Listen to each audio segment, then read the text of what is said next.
په اسلام آباد دا دومره غټ عذاب ولې راغی چې د اربونو روپو نقصانات یې وکړو او دنیا بلا شي، کورونه هغه پکې برباد شو، ګاړي برباد شو، د خلکو مالی او جانی نقصانات پر پکې وشو.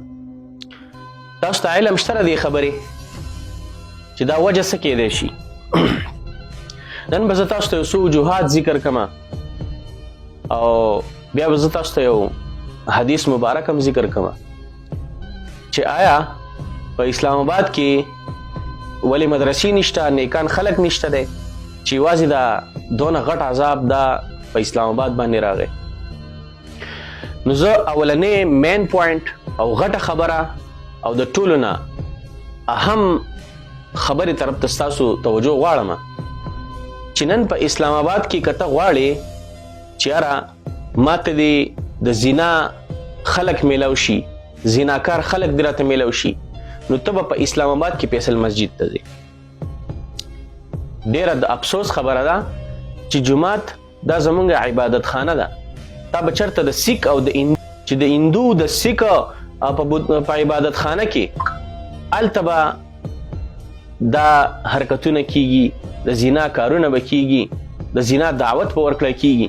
دا به تا چېرته د هندو په عبادت خانه کې نه لیدلی، دا به تا چېرته د سیک په عبادت خانه کې نه لیدلی، دا به تا چېرته د عیسائی په عبادت خانه کې نه لیدلی. واحد مسلمان دی چې زمونږ د عبادت ځای هغه ډمخانه ده، زمونږ د عبادت ځای هغه زنا اډې جوړه کړې ده، زمونږ د عبادت ځای هغه د کنجرۍ او د بې حیایۍ ځای جوړ کړی دی او باقاعده حکومت سیکیورټي ورکړې ده دې شیز چې یاره دلته سیکیورټي چېرته څه ونه شي. او دومره نه ده چې حکومت د دې روکتام وکړي چې دا جومات دی، دلته د الله رب العالمین عبادت کیږي، دلته خلک عبادت له راځي، دلته خلک دې له نه راځي چې ته ګډېږه، ته ډانسونه کوه، ته غلط کارونه کوه، ته دلته زناګانې کوه. دې له خلک نه راځي، دا د عبادت ځای نه دی. بل په اسلام آباد کې مدرسې هم ډېرې دي، خو عائشه رضی الله تعالی عنها دی الله د رسول صلی الله علیه وسلم نه پوښتنه کې د الله رسوله چې کله عذاب راشي په یو قوم باندې، په یو ځای باندې، هلته خو نیک خلک امي، نیکان خلک امي، دیندار خلک امي، منځګزاره خلک امي. دی الله رسول صلی الله علیه وسلم ورته فرمایل ای عائشه چې کله دی الله رب العالمین د عذاب څوک مستحق شي هغه ځای کې نیکان او بدان خلک دا دواړه یو ځای د دغه عذاب مستحق کیږي. خو فرق دومره دا دی چې د قیامت په ورځ به بیا د خپلو نیتونو مطابق راپاسي.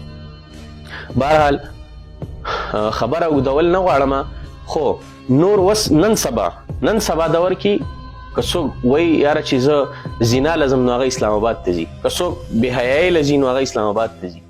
اسلام آباد د بې حیایۍ د زنا دا مرکز ګرځېدلی دی. د دې وجې نه الله رب العالمین دی زمونږ حفاظت وکړي او الله رب العالمین دی مونږ ټولو تمام مسلمانانو ته د نیکې هدایت وکړي او الله رب العالمین دی مونږ د خپلو عذابونو نه لرې وساتي.